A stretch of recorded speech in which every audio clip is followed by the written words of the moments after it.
Section 114. Vaisampayana said, Then O Janamejaya, the son of Pandu, started from the river Kausiki and repaired in succession to all the sacred shrines. And O protector of men, he came to the sea where the river Ganga falls into it, and there in the center of 500 rivers, he performed the holy ceremony of a plunge. Then O ruler of the earth, accompanied by his brothers, the valiant prince proceeded by the shore of the sea towards the land where the Kalinga tribes dwell. Lomasa said, There is the land, O Kunti's son, where the Kalinga tribes dwell. Through it passeth the river Vaitarani, on the banks whereof even the god of virtue performed religious rites, having first placed himself under the protection of the celestials. Verily, this is the northern bank, inhabited by saints, suitable for the performance of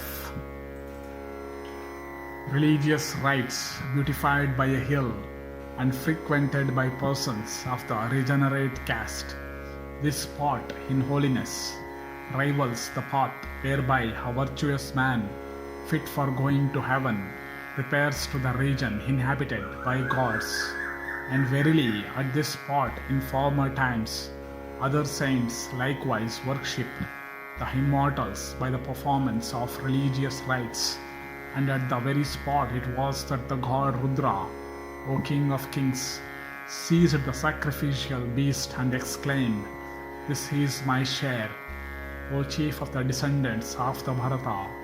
Then when the beast was carried away by Shiva, the gods spake to him, saying, Cast not a covetous glance at the property of others, disregarding all the righteous rules.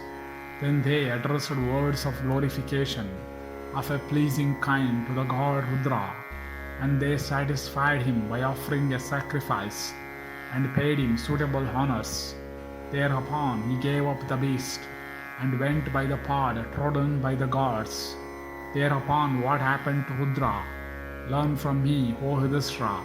Influenced by the dread of Rudra, the gods set apart for evermore the best allotment out of all shares, such as was fresh and not stale, to be appropriated by the god. Whosoever performs his ablutions at this spot while reciting this ancient story beholds with his mortal eyes the path that leads to the region of the gods. Vaisampayana said, Then all the sons of Pandu, and likewise the daughter of Drupada, all of whom were the favored of fate, descended to the river Vaitarani and made libations to the names of their fathers. Yudhishthira said, O Lomasa, how great must be the force of a pious deed. Having taken my bath at this spot in a proper form, I seem to touch no more the region inhabited by mortal men. O saint of a virtuous life, I am beholding all the regions, and this is the noise of the magnanimous dwellers of the wood, who are reciting their audible prayers. Lomasa said, O Yudhishthira, the place whence this noise comes and reaches thy ears is at the distance of 300,000 yojanas to be sure. O Lord of men, rest thou quiet and utter no word. O King, this is the divine forest of the self-existent one, which hath now come to our view. There, O King Vishwakarma, of a dreaded name, performed religious rites. On the mighty occasion of that sacrifice, the self-existent one made a gift of this entire earth with all its hilly and forest tracts to Kashyapa by way of gratitude for ministering as a priest. And then, O Kuru's son, as soon as that goddess earth was giving away, she became sad at heart and wrathfully spake the following words to that great Lord, the ruler of the worlds. O mighty God, it is unworthy of thee to give me away to an ordinary mortal, and this act of gift on thy part will come to nothing, for here I am going to descend into the bottom of the nether world.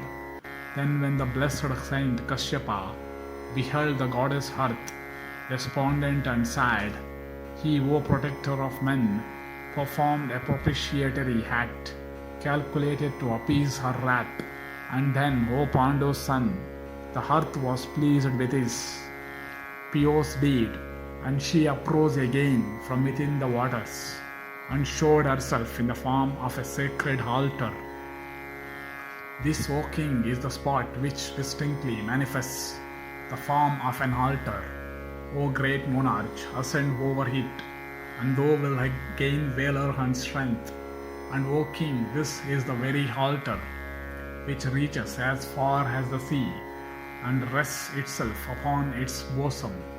May good luck be thine. Do thou mount hereupon, and of thyself cross the sea. And while thou this day mountest upon it, I shall administer the ceremony for averting all evil from thee. For this altar here, as soon as it gets a mortal's touch, at once enters into the sea. Salutations to the God who protects the universe. Salutation to thee that art beyond the universe. O Lord of gods, vouchsafe thy presence in this sea.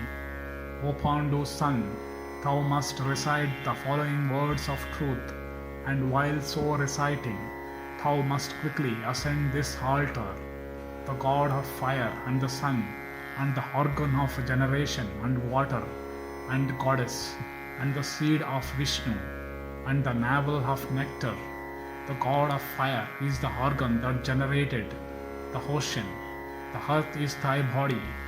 Vishnu deposited the seed that caused thy being, and thou art the navel of nectar. Thus, O Pandu's son, the words of truth must be audibly recited, and while so reciting, one must plunge into the Lord of rivers, O most praiseworthy of Kunti's son. Otherwise, this Lord of waters of divine birth, this best storehouse of the waters of the earth, should not be touched, O son of Kunti, even with the hand of a sacred grass. Vaisampayana said, then when the ceremony for averting evil had been completed in his behalf, the magnanimous Yudhishthira went into the sea, and having performed all that the saint had bid, repaired to the skirts of the Mahendra hill, and spent the night at that spot.